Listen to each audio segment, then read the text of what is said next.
Economía peruana. ¿Cómo iniciamos el 2024? Esto y mucho más, aquí te lo contamos.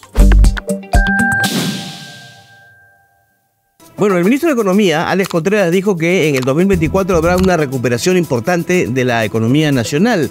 Se prevé que esta sea del 3%. Y agregó que este año se va a ver un mayor crecimiento alrededor del segundo semestre del año, aunque también se tendrá un primer trimestre positivo. Según el último reporte del Instituto Nacional de Estadística e Informática, el nivel de inflación al término del 2023 fue de 3,41%. Además, entre enero a diciembre del año pasado, Trujillo se consolidó como la ciudad más cara, acumulando una inflación de 5,34%, seguido de Chiclayo con 4,74% y Arequipa con 4,45%. El economista Jorge González Izquierdo sostuvo que la inflación ha sido uno de los problemas más complicados, más duros para la economía nacional en el 2023. Para que la gente entienda fácilmente lo que voy a decir,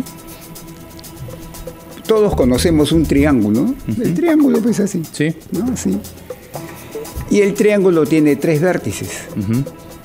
Este triángulo que nos ha caracterizado el 2023, en esos 3 vértices tiene 3 graves problemas que nos han azotado, llamo yo, a las familias peruanas, sobre todo de menores ingresos. ¿Cuáles fueron? En primer lugar, en este vértice de acá, la tremenda inseguridad ciudadana que de verdad se ha convertido en un flagelo ya para la sociedad peruana. El segundo problema es la recesión. La recesión que nos golpea sobre todo porque ya no se pueden generar suficientes puestos de trabajo adecuados que necesitan sobre todo los jóvenes. Y el tercer problema que nos ha caracterizado todo este año, la relativa alta inflación, sobre todo la inflación de alimentos. Entonces esos 3 problemas, inseguridad ciudadana, recesión y relativa alta inflación, sobre todo de alimentos, ha configurado una situación que ha provocado 3 efectos. Primero, lamentablemente lo tengo que decir, mayor pobreza. Ha habido gente que la inflación y la recesión la ha empujado a la pobreza y no eran pobres al terminar el año 2022. Segundo, más informalidad laboral y empresarial. Y tercero, un empeoramiento de la distribución del ingreso, de la riqueza y sobre todo de las oportunidades para los jóvenes que se están yendo al extranjero para poder cumplir sus sueños, ¿no? El Ministerio de Economía y Finanzas también ha publicado la aprobación del nuevo valor de la unidad impositiva tributaria, que regirá durante todo el 2024. Su valor será de 5.150 soles.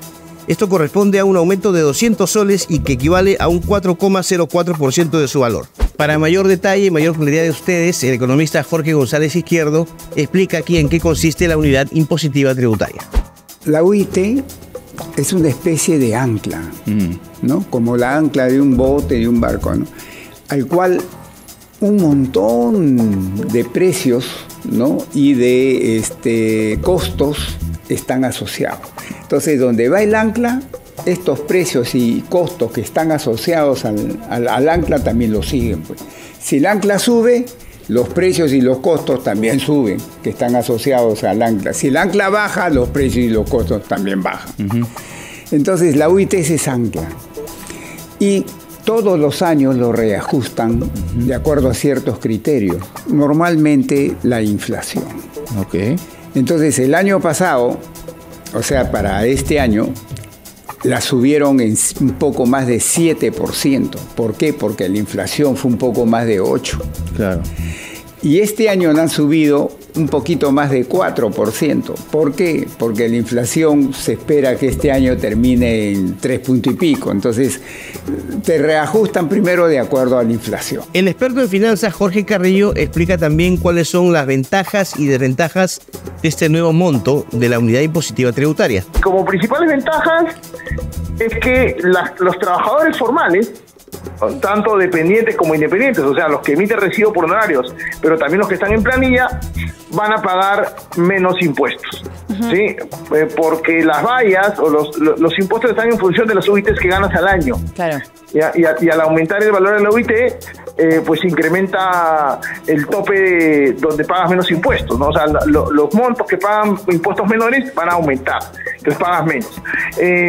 Y por otro lado, también beneficia a las microempresas. Es un segundo segmento importante porque, a ver, para darte una referencia, para hacer MIPE es micro y pequeña empresa, que digamos, tiene una serie de ventajas tributarias, laborales, te pedían pues facturar al año, para este año 2023 que está cerrando, 8.415.000 soles, y ahora para ser considerado MIPE tienes que facturar 8.755.000, porque subió la UIT, porque el tope son 1.700 UITs de venta. La mala noticia de la UIT, del perjuicio, lo malo de que suba, es que se incrementan por un lado las multas y también algunos trámites judiciales o administrativos en el Estado cuyo valor está en función de la UIT, ¿no? Por ejemplo, si hay por infracción de tránsito, donde en algunos casos la multa es 10% de la UIT.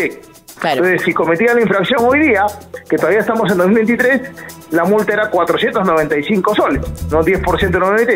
Si va a ser el martes, que ya es 2 de enero, o el 1 de enero, que ya es el día lunes, ya se vuelve el 10% de 5.150, o sea, 515 soles. Aumenta la multa en 20 soles, solamente por el incremento de este valor referencial. Carrillo también explicó cómo es que se establece, cómo se determina este monto de la UIT, la Unidad Impositiva Tributaria. El encargado de asignar el valor de la UIT, que es un año calendario, o sea, dura del 1 de enero al 31 de diciembre, es el MEF, el Ministerio de Economía y Finanzas. En función de algunas variables macroeconómicas, pero principalmente la inflación. La inflación es la que manda en el nuevo valor de la OIT. Ahora, en el fondo, ¿vale? Es un tema medio arbitrario, ¿no? Porque la inflación puede ser, por ejemplo, ahorita, ¿no? La inflación se estima que va a cerrar el año con más o menos 3.5%, pero la OIT ha aumentado de más de 4%.